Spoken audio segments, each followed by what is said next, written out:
So, welcome everyone.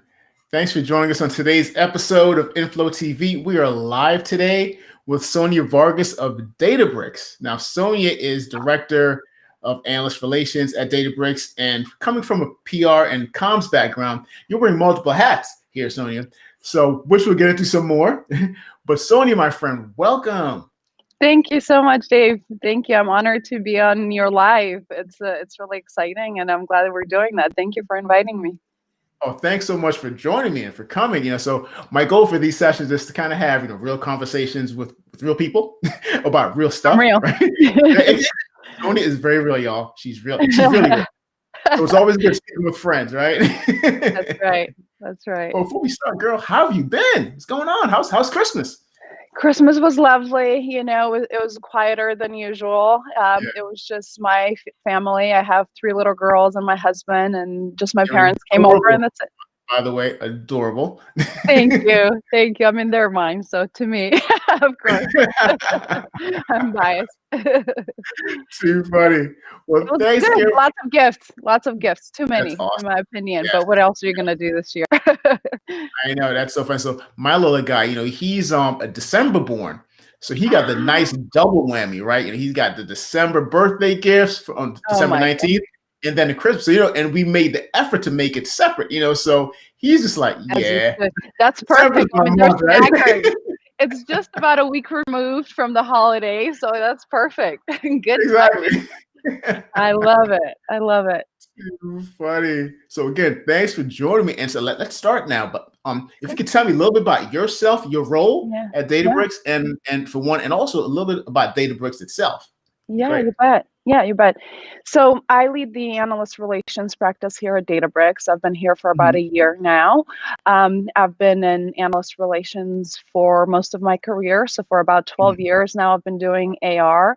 To your point, I was doing a little bit PR, a little bit comms before this at Google and at Adobe, but I started really my analyst relations career at Edelman, where I was for 8 years, and I love it. It's a niche part of communications, and I get to meet really interesting people. The analyst community is it's an interesting bunch of folks there, and look at where we're at now. Nice to say that. How we met, and it actually makes me think. I've known you for a long time, Dave. Now that I think about it, it's been probably like 10 years at least. Yes, indeed. Yeah. Good time. Yeah, I love it. Databricks, I feel like I joined at a really exciting time. One way to put it. Obviously, we didn't think that all of this was going to happen when I joined in January. Right. But what a time to be in data and AI. There's so much impact that Databricks is having on the pandemic, on everything that's happening around the world, and obviously it's been devastating for so many. But from a business perspective, it's been really rewarding to be part of Databricks because of all of the impact and change that we're making. So just a little bit of background, just simply put, Databricks is a data and AI company, and really it enables enterprises to get massive amounts of data and do AI, ML, data engineering on it.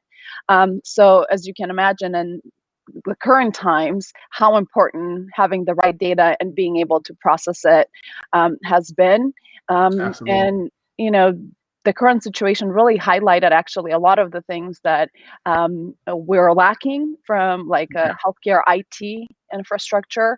So Databricks has been really instrumental in making a difference, with tracking the spread of COVID, helping a lot of the government bodies, but also in pharma and, hospitals and clinics and even vaccine development. So it makes me proud, to be part of something that's having such a positive impact and really helping the current situation, and will continue to do so.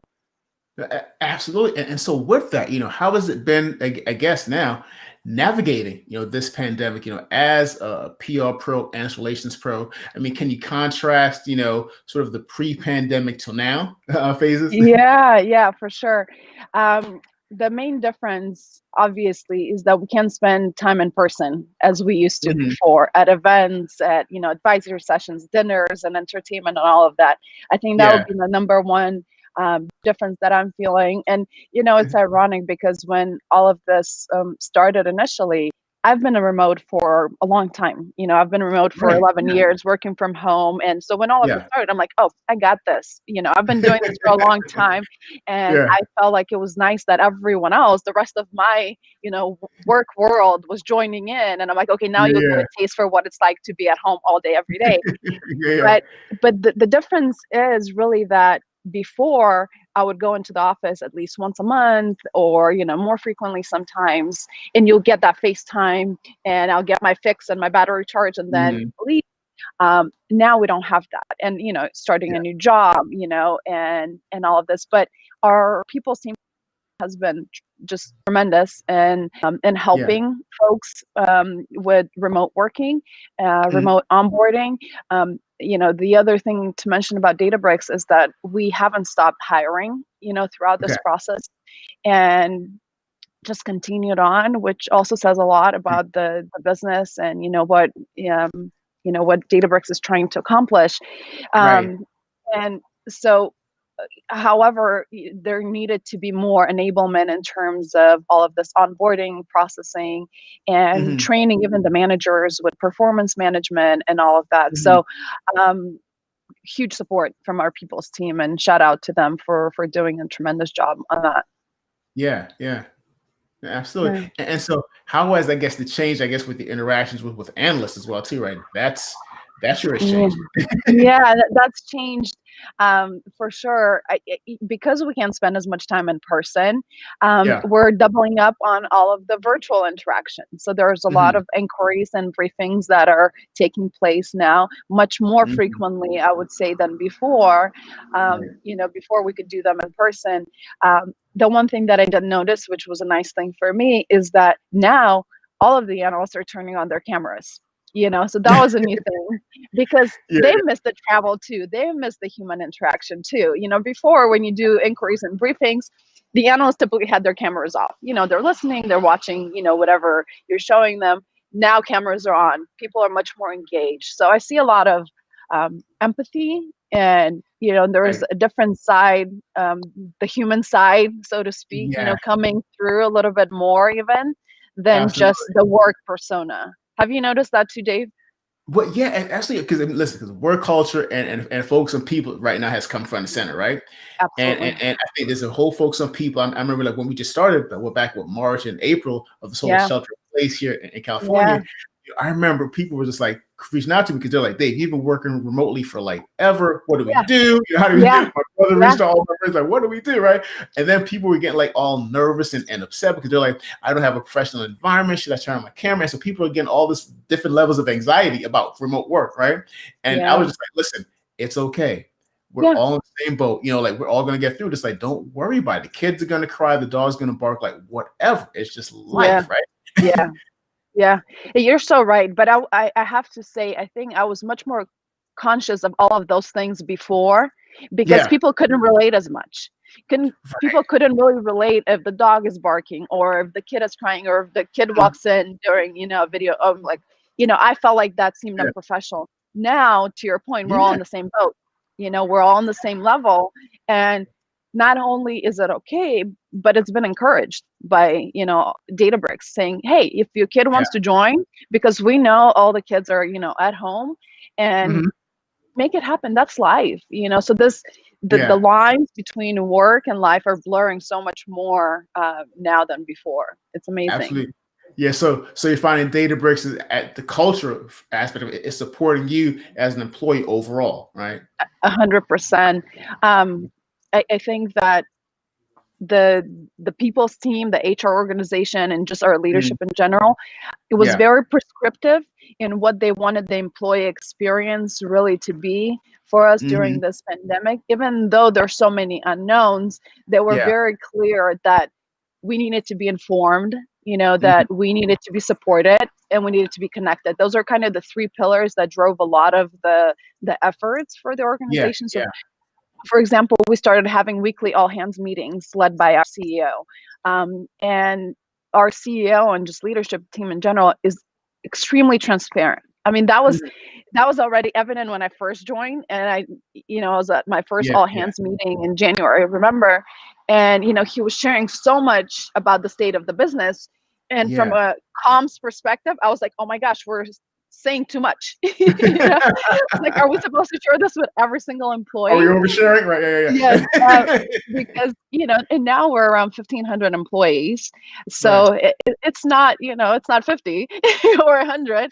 So, but I think the transparency has increased even more than before. Mhm. Um, and although I had my comms background panic from that, I see that kind of transparency really Yeah. creates a lot of trust, and it bonds Mhm. people together. So it's been great to have that kind of transparency from the leadership team, because we knew where we stood, right? Like, we Yeah, knew, like, if the business was in trouble or if the business was doing great, how our customers were doing, what we're doing for our customers, for the community. So it was always very clear that we were yeah, supported in many ways, also have been still.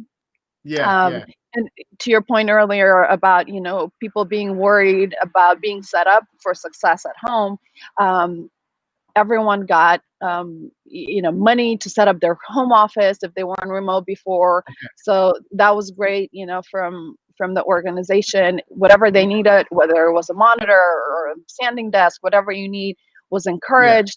And also, I think the biggest part was the flexibility, because Mhm. everyone is in a different situation. Some have Right. children at home, some don't, some have pets, some have elderly parents. Whatever the situation is, I Mhm. think that the beauty was that people were encouraged to just do whatever works. They they were just it was just very clear to everyone, whatever works for you, we support Mhm. you. Everyone was going to continue to get paid full pay regardless Yeah, of the situation, even if you're not able to work 40 hours because of childcare or whatever else. yeah. So that was really nice. The other thing that I think has helped the organization and us as well is the data driven approach that Mhm. Databricks took to this. And we've had multiple surveys on how we're doing Yeah. emotionally, how we're doing just practically in terms of our performance and our ability Mhm. to work every day. So we have a clear picture of where we stand, and where we need to Yeah, make yeah. improvements and be flexible. And so that's really helped everyone to be in a better place and just be clear, where Right, we right. are. The responses have been really positive. So we're continuing to grow. So I think whatever Databricks Sounds like team it's is working. doing is working. No, I mean, when you said a few interesting things that I want to zero in on a couple of things, and Yeah, basically, it's the communications piece. As a culture, they were sharing. There was open communications, awesome. and Yeah. and the last couple points you made, there was a prioritization on people's well-being and just their Yes. mental health, which is Yes. so important, especially in a time like this, right? Absolutely. Absolutely. Yeah, it's absolutely encouraged. I mean, we have even some unofficial groups, like we have our Wednesday mindfulness session where, just a few Yeah. of the employees will gather and have a little bit of a meditation session just for 10 minutes. Hmm. And it's great, and it's so interesting because the practice of meditation is so quiet. It's not something that you typically do actively with, Yeah. someone else. But even virtually sharing the space there, even being quiet, being led through a meditation session has been Right. amazing and bonding people, That's and awesome. bringing Yeah. people together. So that's been really nice. That's Um, awesome. And yeah, so, yeah, so in a similar vein, as you guys, were obviously, taking care of internal folks, employees, what was the approach, especially this time with customer relationships? yeah. I think similar to internal communications and how we're facing internally, empathy first, right? Hmm. And making sure that we understand the situation that the Yeah. customer is in and how we approach it. So Yeah. even in certain situations for a sales organization or customer support, there was so much in person time that needed, Mhm. and was encouraged in the past. Now Yeah. it was not required. Obviously, it was flexible. You see whatever is appropriate and whatever people Right. are comfortable with. But Databricks also created a COVID-19 resource hub, and Hmm. what it did is it basically provide data teams with a very comprehensive, we think it's the most comprehensive group of data sets to Yeah. conduct analysis on COVID data. So it was supporting community analysis of data through basically Databricks open source packages, and it was Awesome. helping scientists, clinicians analyze their data. Um, Yeah. the goal was really to make the data available and to Yeah. give best practice blueprints for analyzing this data you know Yeah. so that's been just amazing, and like I mentioned earlier, more than ever before have we needed data and AI to monitor whether it was hospital resources, vaccine Right. development, contact tracing. Any of that has been just Yeah. incredibly important, and we need the data and AI space to really help in that. And that's kind of what we've been doing for our customers. Well, it's funny because like Databricks is sort of now here for such a time as this, right? I mean, what you do is so timely, and I think as a Yeah, company, COVID-19 data management workflows is critical, absolutely. right? And so, having Absolutely. a data-driven response is critical. So, how important or beneficial do you think what Databricks does in this current environment? It's really critical now and brings a value proposition. 100%. I mean, it's extremely critical. That's all we do, is data and Mhm. AI, and helping. That's been one of the struggles, really, is not being able to analyze data in a timely way Yeah. before, right? And that's where we need to double click on, and that's where AI and data teams really need to help with. I was mentioning earlier, healthcare IT, and being Yeah. able to get data instantly, and much more quickly than we have been before. Otherwise, it creates so much inaccuracy. Even Yeah. how Yeah.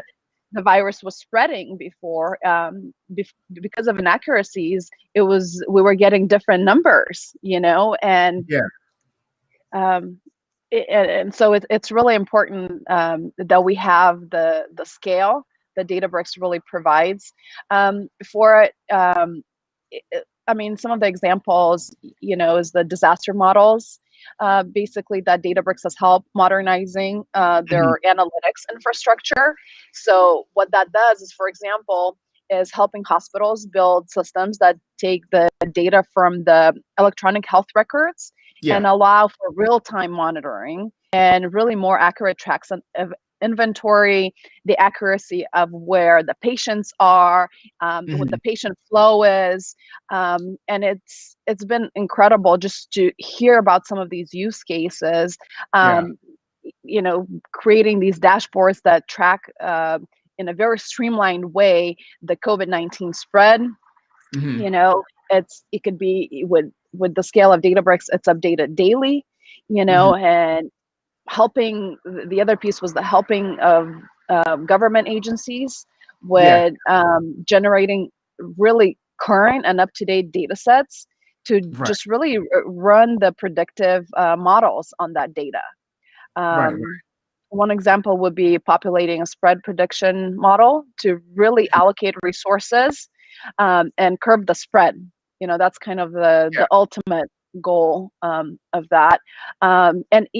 I'd say even in our CEO's message for the holidays and the best wishes, he mentioned how proud he is of all of the work that we have done in the vaccine development, and Databricks has been part of that as well. And I mean, what a sense of pride comes, from that. Absolutely. Yeah. I Yeah, mean, you think about, and as you put it that way, right, you begin to realize how important data is, right? But not just the data yeah, set, but how do you begin to glean insights from the data? How do you have that exactly, data so actually be clean from the first part? I talked to so many exactly. people who are getting involved, in AI, Yes, initiatives and projects, and they always come up to, some sort of failing point where they realize that our data wasn't good enough, and yeah, so you need clean data to glean insights from that data to even be able to predict or even get analytics from that data in the first exactly. place. So, and then having that be automated, via AI and so forth. So yeah, it's a critical time. I think Databricks is at a critical time. It's a good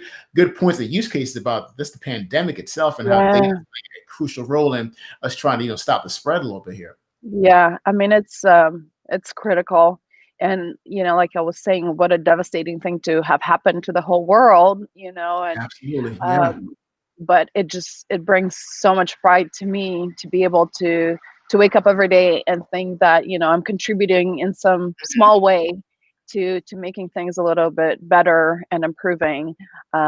So yeah, very Absolutely. proud of Databricks. Yeah. Democratizing the data, democratizing access to data, and then really looking at what's actually happening. Gosh, even now we're seeing, even with COVID, we're seeing how many, sort of minority groups of people of color, they're being represented, treated. So all that data, again, is so important. Data. You look at really what's actually happening and how to actually treat, people and help people. So yeah, that's pretty important. Yeah. Yeah, absolutely. I mean, it just, to your point, data just highlights a lot of the things where we need to focus on a little bit more. Yeah. Um, some are more obvious than others, right? And Absolutely. Yeah. even what you mentioned with minorities and people of color, I think those are one of the things that were obvious to some, not to everyone, but Yeah. the Yeah. data is showing, how Absolutely. we've Yeah. approached those groups, during the pandemic, and where Yeah. we need to do better. Absolutely. And so, if I would have you, we're at the end of the year, right? About to That's go to right. next year. If I could have you take out your crystal ball a little bit here, Mm. what do you think is upcoming, right? What do you predict? I hate the term future verb because this year has taught us that be No present. one's gonna Stuff is happening right now. Forget the future. It is right now, right? And so, That's right. That's what do you right. see coming, for work next year? Let's just say that I'll start it off with saying that I'm optimistic by nature. Mhm. So I think things will be better. Things will Yeah. get better in many ways. Mhm. Um, it- but I'm not just, blissfully optimistic for no reason. It's because I see so many people actually doing the work to make things better. Um, I we see that the vaccines are coming. A lot of the healthcare professionals are already being vaccinated. I'm hoping that we get access to more of that, and I hope that people are not scared of the vaccine. I hope that Yeah. data really drives the decision making here, and that we continue believing in science Yeah. and really having that as our guiding light. And so with that, with vaccination improvement and more access to vaccination, I'm hoping that we can open up the economy a little bit more, being Yeah. able to expand our circles of friends and see our friends and family again, in the upcoming year. Mommy. Yeah, absolutely. Exactly. I'm talking about, yeah. All of it. It's just, I think that from a work culture perspective, things will be different. Mhm. My prediction is that 100% of the workforce will not be remote, like we are right now. I'm talking about, more of the knowledge workers and, Sure. tech space in particular. We won't remain 100% remote, but it's not going to look what it looked like before. Yeah. That's my prediction. I think whether we're going to be in a, 3 days at home, 2 days in the office type of situation, or some kind of blend of that, it's going to look different than before, Mhm. for sure, but it's not going to be 100% remote. That's my Absolutely. prediction there. So more of a hybrid scenario, right? Yeah. Yeah, I think so, and that's kind of what data has been showing us from the Databricks employee surveys as well. Because Yeah. one of the questions was around, what would you like to happen when we return to business as normal? Would you like to remain remote, or would you like to Mhm. come back to the office? There are some people who want to be 100% back in the office. For some Yeah. people, that's what they want. Some liked working from home and want to remain, but the majority, I would say, would like a mix, a blend of the two. And Yeah, like I said before, is that flexibility, right? How do you exactly. sort of, manage for people and flexible? If you need to be at home, be at home. If you need to, be in office, be in office. It's be flexible, right? That's And right. prioritize people's well-being. People over 100. profits, right? That's right. That's so important, Dave. And you can see, I think most of the successful companies have Yeah. done that, right? Like where employees are supported, Yeah. that's where the companies are really thriving. And then the opposite is true as well. When you prioritize profits to your, at Exactly. a certain point, it crumbles. Absolutely, and it's funny. I've been sort of looking at this from the experiences standpoint. So I've been looking at employee experience, customer experience, and seeing how they are inextricably linked. Right, there's it's what I'm calling the sort of experience of things. Right, not IoT, but the experience of things. you know, There you go. yeah, where it's employee experience, it's customer experience, but it's also this ecosystem partner experience as well too.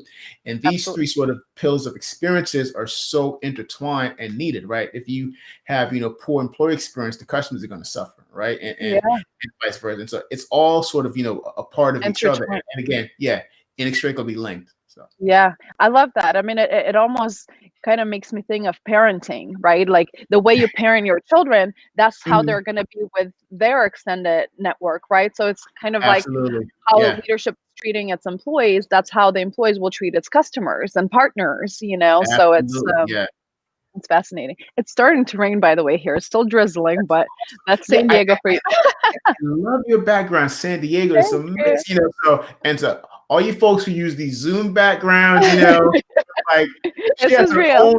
she has her own real like Zoom background. Go That's Sonya. right. Too Sonya, funny. thanks again for joining me. This has been so much fun, a great conversation. You know us, we can talk forever, but I was so gonna say, we can keep going. We'll keep it short for your audience. exactly. But thanks again, Sonya. This has been great.